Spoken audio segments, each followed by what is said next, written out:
सर्वांना नमस्कार. इश्कवाला लव या स्टोरीचे 71 एपिसोड यापूर्वीच अपलोड केलेले आहेत. कृपया ते सगळे एपिसोड ऐकण्यासाठी आपल्या चॅनलला भेट द्यावी.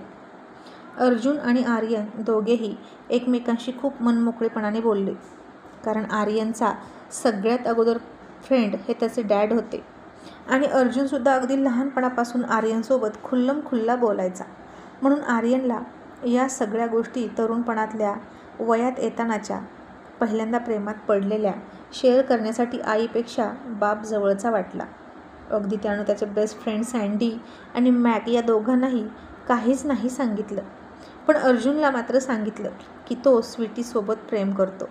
मग आता दोघांनीही दिलखुलासपणे बऱ्याच गप्पा मारल्या आणि अर्जुन म्हणाला, ओके टायगर, गुड नाईट बेटा, आता मला तुझ्या मम्माला फोन करू दे. झोपता झोपता तिला जरा त्रास दिला की मलाही छान झोप येते. आणि आर्यन म्हणाला, डॅड, तुम्ही तिला त्रास द्याल, मग ती चिडणार आणि मग तिला सरळ करण्यासाठी सिक्रेट मॅजिक करायला तुम्ही इथे नाहीच.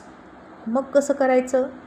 अर्जुन म्हणाला, वही तर टायगर, आता तिला चिडवलं की 3 दिवस ती चिडून राहणार आणि मग मी जेव्हा परत येईन तेव्हा सिक्रेट मॅजिक करणे में और मजा आएगा. आणि तुझी मम्मा जितकी जास्त चिडते तितकी जास्त पॅशनेटली लव करते, असं अर्जुन हळूच म्हणाला.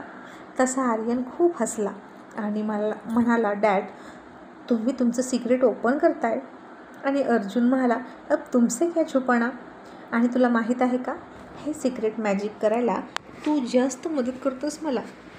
आर्यन म्हणाला, हो डॅड, मला सगळं माहीत आहे. अर्जुन म्हणाला, म्हणून मी आता तुला मदत करतोय. Okay, bye, take care. आणि बॉडीगार्ड सोबत असतील. Got it? Now go and enjoy bachelor party. आणि आर्यनसुद्धा म्हणाला, गुड नाईट डॅड. मग इतक्यात अर्जुनने तन्वीला फोन करायच्या आधी जयला फोन केला आणि जय म्हणाला, यस बॉस. अर्जुन म्हणाला, जय, त्या खन्नाच्या मुलाचे हातपाय सोडू नकोस, फक्त तोंड सोड आणि त्याला खाण्यापिण्याची सोय कर.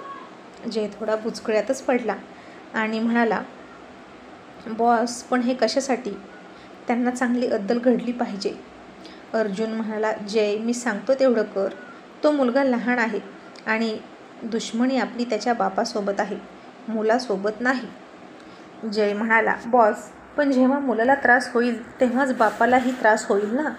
मला तुमचं हे पटत नाही बॉस, आणि माझा तर विश्वास बसत नाही की तुम्ही हे सगळं बोलताय. अर्जुन म्हणाला, जय, हे अर्जुन देसाई बोलत नाही, तर हे एक बाप बोलतोय. जय, माझ्या फॅमिलीवर कोणी अटॅक केला आणि त्यांना काही झालं तर मला त्रास होतो ना. तसाच त्रास खन्नालासुद्धा होत असेल, पण त्याच्या त्रासाची मला काही देणं घेणं नाहीच. पण निरपराध असणाऱ्या त्याच्या मुलाला निदान अन्न पाणी तरी मिळू दे, बाकी तो आपल्या ताब्यात राहीलच. जय म्हणाला, बॉस, आय कांट बिलीव्ह की तुमचं हे रूपसुद्धा असू शकतं. तुम्ही सपना मॅडमच्या मागे लागलेल्या गुंडांना यमसदनी पाठवलं, मग हे अहुजा आणि खन्ना यांना कायमचं का संपवत नाही तुम्ही? अर्जुन हसला आणि म्हणाला, जय, ते माझं एंटरटेन करतात म्हणून मी त्यांना जिवंत ठेवलं आहे. तुला सांगतो, फक्त तेच तेवढे माझे दुश्मन उरलेले आहेत, जे मला सतत आडवे येतात आणि मला आवडतं त्यांना खेळवायला. मी तर त्यांना एका चुटकीसरशी संपवून टाकू शकतो. त्यांना माहीत आहे की ते माझं काहीच वाकडं करू शकत नाहीत. मी हत्ती आहे आणि ते माकड आहेत असं समज. त्यांनी कितीही उड्या मारल्या तरी माझ्या डोक्यापर्यंत येऊ शकत नाहीत. एक लात उघारली तरी ते कुठे जाऊन पडतील हे त्यांना देखील कळणार नाही. आणि ज्यांना हे कळत नाही त्यांची मला कीव येते आणि हसायला सुद्धा येतं. पण जो माझ्या लोकांना त्रास देतो, माझ्या फॅमिलीला त्रास देतो, मी त्याला जिवंत सोडणारच नाही. आणि जे मला त्रास देतात त्यांना बघून घ्यायला मी समर्थ आहे. जेव्हा माझ्या फॅमिलीला त्रास होईल आणि माझ्या फॅमिलीला त्रास देण्याची चूक अहुजा आणि खन्ना करतील, तेव्हा मात्र तो दिवस त्यांच्या आयुष्यातला शेवटचा दिवस असेल. मग मला कितीही त्रास होऊ दे, पण माझ्या फॅमिलीला काहीच होता कामा नये.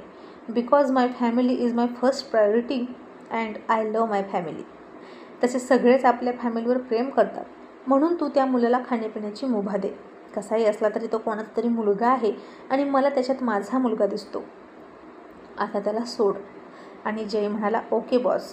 मग अर्जुन म्हणाला, जय, आज मुलं पार्टीत जाणार आहेत, सो त्यांचा बॉडीगार्ड आहेच, पण तुझी माणसंसुद्धा थर्ड पार्टी म्हणून तिथं असायला हवी. जय म्हणाला, ओके बॉस, अख्ख्या हॉटेलला सिक्युरिटी पुरवतो, डोंट वरी. आणि अर्जुनने गुड असं म्हणून फोन ठेवला. आणि इकडे तन्वी नुकतीच डिनर करून बेडरूममध्ये आली होती. आज अर्जुन नव्हता तर डिनरसुद्धा तिच्या घशाखाली जात नव्हता. आर्यन आणि आर्या पार्टीसाठी गेले होते. ती एकटीच होती डिनरसाठी, म्हणून थोडंसं खाल्लं आणि बेडरूममध्ये आली आणि अर्जुनला फोन करण्यासाठी फोन हातात घेतला. आणि इतक्यात त्याचाच फोन आला आणि ती गालात हसली आणि हसून म्हणाली, शैतान का नाम लिया और शैतान हाजीर. मग फोन घेऊन ती शांतच बसली, काही बोलतच नव्हती. आणि अर्जुन तिकडून ती हॅलो म्हणायची वाट पाहत होता आणि ही सुद्धा इकडून शांत बसली. अर्जुन मनात म्हणाला, बहुतेक आज मिसेस अर्जुनचा मजाक करण्याचा मूड आहे. मग अर्जुनच म्हणाला, hello hello Mrs Desai, are you there. तरीही ती काही बोलतच नव्हती, फक्त हसत होती. अर्जुन म्हणाला, तनू तू आहेस ना फोनवर? तरीही बोलत नाहीस ना, मुद्दाम करतेस ना? ओके, मी फोन ठेवू का? तरीही ती गप्पच. अर्जुन म्हणाला, तनू पुन्हा फोन करणार नाही मी आणि तुझा फोनही घेणार नाही. आता मी फक्त 3 पर्यंत काउंट करेन, नाही बोललीस तर गुड बाय. असं म्हणून अर्जुन म्हणाला, 1, 2 and 3. ओके गुड बाय असं म्हणून फोन ठेवणार इतक्यात ती म्हणाली, हॅलो हॅलो, फोन नको ठेवू अर्जुन. आणि अर्जुन म्हणाला, बदमाशी करतेस का? तेही मी जवळ नाही म्हणून. तिथं असल्यावर असं करून दाखव बरं. इथे तुझा आवाज ऐकण्यासाठी मी इतका तरसत असतो आणि तू आहेस की काही बोलतच नाहीस. आणि तन्वी म्हणाली, माय अँग्री ओल्ड मॅन, थोडासा गुस्सा कम करो. मी चिडली आहे तुझ्यावर, कारण तू आत्ता फोन करतोस का मला, सगळ्यांना फोन करून झाल्यावर. आणि अर्जुन म्हणाला, सॉरी बेबी, आजचा दिवस खूप बिझी होतो. आणि तुझा दिवस कसा गेला? तन्वी म्हणाली, सगळा तुझ्या आठवणीत गेला आणि दिवस कसा गेला ते कळलंच नाही. पण तुला नसेल ना माझी आठवण आली? अर्जुन म्हणाला, हो नाही आली, कारण इथे माझ्या आसपास सगळ्या हॉट बेबीज आहेत ना. बघ मी खूप हॅप्पी आहे आणि एक से बडकर एक सेक्सी आहेत. आणि तन्वी हसली आणि म्हणाली, ओके मग तर कोणाची तरी छान मज्जा चालली आहे की. मग आता बायको आठवते की नाही बॉस? आणि अर्जुन कधी मजाकमध्ये सुद्धा तन्वीला कमी लेखून इतर मुलींकडे मी अट्रॅक्ट झाले असं सांगत नव्हता, कारण तो होतच नव्हता. मग तो म्हणाला, बेबी कुणी कितीही हॉट आणि सेक्सी असू दे, पण तुझ्या खालीच, तुझ्या इतकी हॉट बेबी डॉल मी पाहिलीच नाही. आणि तन्वी आता लाजायला लागली आणि म्हणाली, सचमुच की खोटं बोलतोस?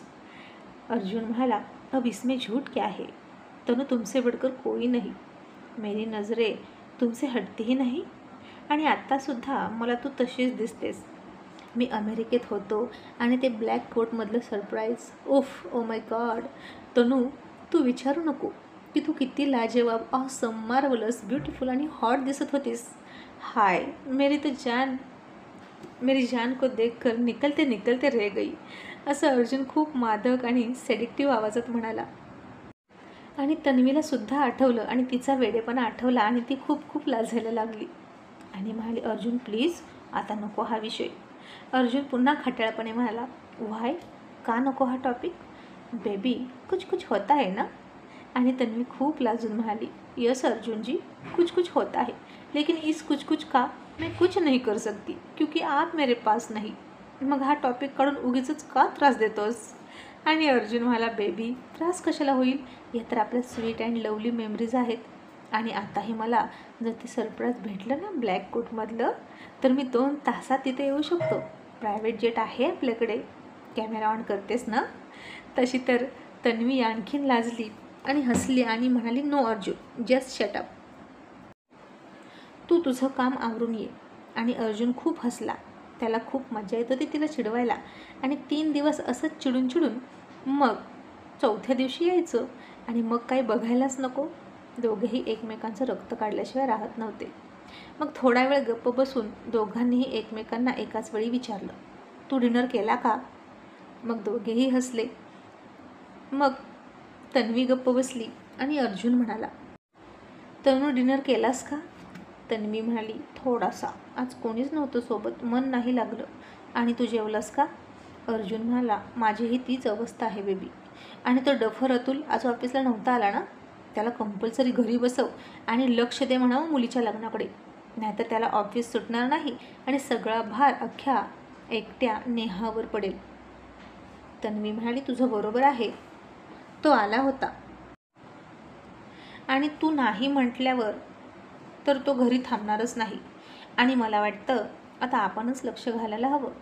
अर्जुन म्हणाला, तुला काय वाटलं मी लक्ष घालत नाही का? ऑलरेडी सगळं सेट आहे गं, सगळ्या ऑर्डर देऊन झाल्या, पण निदान या निमित्तानं तरी घरी बसायला नको का? तन्वी म्हणाली, तो घरी बसणं इम्पॉसिबल आहे. इथून सगळं मॅनेज करेल पण ऑफिसला येणारच. अर्जुन म्हणाला, मग एक काम करतो, ऑफिसला सुट्टी देतो. तन्वी म्हणाली, अर्जुन 8 दिवस सुट्टी देशील का तू ऑफिसला? अर्जुन म्हणाला, नाही गं, फक्त बाहेरून डोर लॉक करायचा, आतमध्ये काम करायचं आणि त्याला एप्रिल फुल करायचं. आणि तन्वी म्हणाली, असं नाही होऊ शकत, आपल्याला जेवढं जमेल तेवढं करूया आपण, आणि आता मुलं कधी येतील काय माहीत. असं म्हणून तिनं घड्याळात पाहिलं तर 8 वाजले होते. अर्जुन म्हणाला, डोंट वरी, तू रिलॅक्स होऊन झोप, माझं लक्ष आहे. मुलं घरी आल्याशिवाय मी झोपणार नाही. Good night baby. असं म्हणून त्यानं आज तिला एक किस दिला आणि तिनंही त्याला दिला आणि दोघांनीही फोन ठेवले. आणि इकडे आर्यन आर्याला घेऊन आणि तो ड्रेस घेऊन स्वीटीकडे गेला. तिला पिकअप करून तिघंही निघणार होते. हॉटेल जास्त लांब नव्हतं, फक्त 10 मिनिटाचा रस्ता होता. मग आर्यन तिच्या रूममध्ये गेला आणि आर्यासुद्धा मागे मागे आलीच. मग स्वीटीने एक दुसराच वन पीस घातला होता, तसा छानच दिसत होता तो तिला, पण आर्यनला तो पसंत नव्हता. आणि आर्यन तोंड वाकडं करून मनात म्हणाला, हे काय बोरी घातली ही न, ऊपर से लेकर नीचे तक, सर से लेकर पाव तक, इतकं झाकून घ्यायची काय गरज आहे का? आणि आर्या नेहमीप्रमाणे म्हणाली, वाव स्वीटी दी, you are looking so beautiful. ती म्हणाली, थँक्यू आरू. आणि तिनं आर्यनकडे पाहिलं, पण आर्यनचा चेहरा खुश दिसत नव्हता. त्यानं हाताची घडी घातली आणि तिच्याकडे न बघता रुसून बसल्यासारखा बाजूला बघत उभा राहिला. मग स्वीटी आर्याला म्हणाली, आरू अगं मम्मीला तुझ्याकडे काहीतरी काम होतं, बघ ना काय म्हणते. आर्या म्हणाली, ओके, आणि ती गेली. आणि मग स्वीटी त्याला म्हणाली, आर्यन तुला आवडला नाही का ड्रेस हा, असं का तोंड केलं आहे? आर्यन म्हणाला, स्वीटी बॅचलर पार्टी आहे ही, हल्दी कुंकुमचा कार्यक्रम नाही.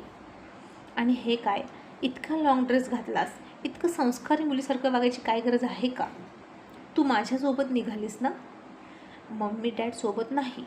आणि स्वीटी त्याच्याकडे आश्चर्याने बघून म्हणाली, व्हॉट यू मीन आर्यन, मी संस्कारी नाही का?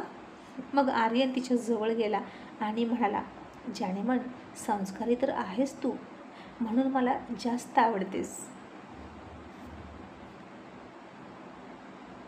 पण माझी विश आज थोडी वेगळी आहे आणि आज तू हे ट्राय करायचं. असं म्हणून त्यानं तिच्यासमोर बॅग पकडली. स्वीटी म्हणाली, यात काय आहे? आर्यन म्हणाला, तूच बघ. ती म्हणाली, ओके, आता तू बाहेर जा, मी ट्राय करते. आर्यन म्हणाला, का? मी इथे थांबलो तर काय प्रॉब्लेम आहे? तू जा ना त्या पडद्याच्या मागे, आणि माझी तुला हेल्प लागली तर मी हवा ना तुझ्याजवळ. आणि ती हसून म्हणाली, रेनबो अब ये नाही चलेगा, जा पटकन. तो म्हणाला, स्वीटी मी डोळे झाकून घेतो ना, हे बघ. असं म्हणून त्यानं डोळे झाकले. तरीही स्वीटी त्याला पकडून बाहेर काढला आणि हसून दरवाजा लावला. आणि तो ड्रेस बघितला आणि ती खूप शॉक झाली. आज या ड्रेसमध्ये त्याला मला बघायचं आहे की काय? याच्या डिमांड ना खूप वाढत चाललेल्या आहेत.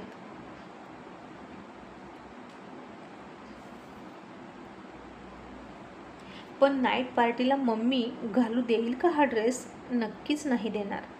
पण आर्यनला काय सांगू, तो आणखीन चिडणार. स्वीटी आता चांगल्याच विवंचनेत सापडली होती. आणि आर्यन खूप उतावीळ होऊन दरवाजा वाजवून म्हणाला, स्वीटी झालं का? आय एम सो एक्सायटेड, दार उघड ना. ती म्हणाली, हो बाबा 2 मिनिट थांब.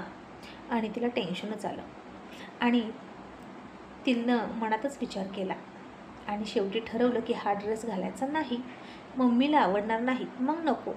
आणि तिने तोच वन पीस ठेवला आणि दरवाजा उघडला. आणि आर्यनने तर आता डोळे झाकून घेतले होते आणि डोळे उघडले की त्याला समोर ब्युटिफुल हॉट स्वीटी दिसणार होती. मग स्वीटी म्हणाली, आर्यन डोळे उघड. आणि त्यानं स्लोली डोळे उघडले. आणि हे काय, त्याला जे अपेक्षित होतं ते तर त्याला दिसलंच नाही. आणि स्वीटी म्हणाली, सॉरी, मम्मीला नाही आवडणार. आणि आर्यनला सुद्धा राग आला आणि तो तिला म्हणाला, मम्मी की संस्कारी बेटी, गो टू हेल. मी आहे ना तुझ्यासोबत, तुला कोणी खाणार नाही, मग काय प्रॉब्लेम आहे तुला. स्वीटी त्याची समजूत घालत म्हणाली, आर्यन ऐक ना, हे नाही चालणार आणि मलाही नाही कम्फर्टेबल वाटत. आर्यन म्हणाला, ओके, हे तुझं फायनल डिसिजन आहे का. ती म्हणाली, हो. आर्यन, मी हा ड्रेस नंतर कधीतरी घालेन. मग आर्यन चिडून म्हणाला, ओके, मग आपण तेव्हाच पार्टीत जाऊ, आता मलाही पार्टीत यायचं नाही, असं म्हणून खाली जाऊन सोफ्यावर बसला. स्वीटीला आता समजत नव्हतं की नक्की त्याचं काय करावं.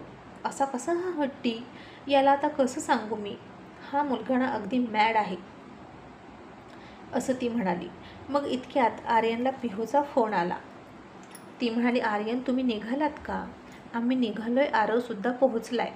मग आर्यनचा नाईलाज झाला आणि म्हणाला, हो दी, 2 मिनिटात निघतो.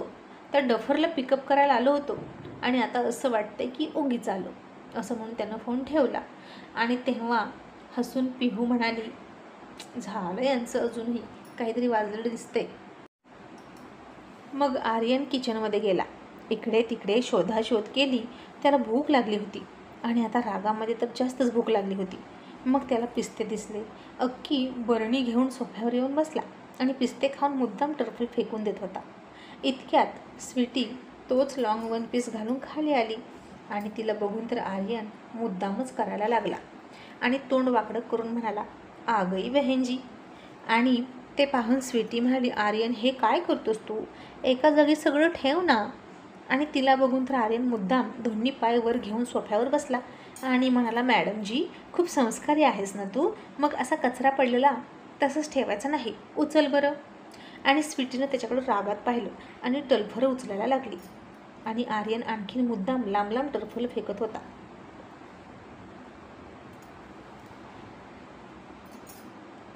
मग इतक्यात आर्या आली. रियासुद्धा बाहेर आली आणि म्हणाली, काय चाललंय तुमचं. आणि स्वीटी म्हणाली, बघ ना तुझा भाचा कसा त्रास देतोय. रिया म्हणाली, असू दे दे, मी करते, तू जा. स्वीटी चिडून म्हणाली, तू करशीलच ग, आणि का नाही करणार, लाडका भाचा ना तो तुझा, पण त्याला एका शब्दाने म्हणू नकोस की असं का करतोस. आता याची ही कृतीसुद्धा तुला योग्य वाटते का. आता रिया फक्त हसली आणि गप्प बसली. आणि स्वीटी म्हणाली, वाटलंच होतं मला, आता तू गप्पच बसणार, हा तेवढा राईट आणि बाकी सगळे रॉंग, असंच ना. मग आर्यन उठला आणि म्हणाला, ए मिस डफर, माझ्या आत तुला काहीही बोलायचं नाही. रिया म्हणाली, असू दे ग, आता जाईल ना तो अमेरिकेला, पण आर्यन मी तुला खूप मिस करेन, तू ये ना माझ्याकडे काही दिवस राहायला. तसं आर्यन आणि स्वीटी दोघांनाही खूप छान वाटलं. हेच तर हवं होतं, आणखीन काय. आणि आता आर्यन म्हणाला, आतू मी तुलाच आमच्या घरी घेऊन जाणार, मला नाही यायचं इथं, आणि फक्त तुला घेऊन जाणार, बाकी कोणीही नको, असं म्हणून त्यानं स्वीटीकडे पाहिलं आणि तिनंही त्याच्याकडं रागानं पाहिलं. आणि मग बाय बाय करून पार्टीमध्ये निघाले. आणि आत्ता आर्यनला वाटलं की ती त्याच्या शेजारी बसेल, पण तिने आर्याला मध्ये बसवलं आणि त्याला आणखीन राग आला. मग ते पार्टीत पोहोचले. परीसुद्धा आली होती आणि सगळे एन्जॉय करत होते. पिहूनं परीनंसुद्धा शॉर्ट ड्रेस घातले होते आणि हिला अशी लॉंग ड्रेसमध्ये बघून आर्यनचं मस्तक फिरत होतं. आता गाणं लागलं होतं, आज ब्लू है पाणी पाणी पाणी पाणी पाणी पाणी, और दिल भी सानी सानी सानी सानी सानी सानी, आ जाओ ऑन द बीच यारा. पिहू आणि आरव एकमेकांच्या जवळजवळ येऊन डान्स करत होते. आर्या परी मधू एकीकडे डान्स करत होत्या आणि आर्यन फक्त नॉमिनल तिथं उभा होता, तोंड त्याचं लटकलेलंच होतं. स्वीटीसुद्धा एका बाजूलाच उभा राहिली होती. हा रेनबो इंटरेस्ट घेऊन डान्स करत नव्हता आणि तिलाही इंटरेस्ट येत नव्हता. मग तिने त्याच्या हाताला पकडला आणि बाजूला घेऊन गेली. त्यानं पुन्हा तिच्याकडे पाठ फिरवली. ती म्हणाली, आर्यन आता बघणारही नाहीस का माझ्याकडे. आर्यन म्हणाला, बघतोय ना, का नाही बघत, इथे सगळे सोडून तूच फक्त बहिणजी आहेस हे बघतोय. मग 5 मिनटं ती काहीच बोलली नाही.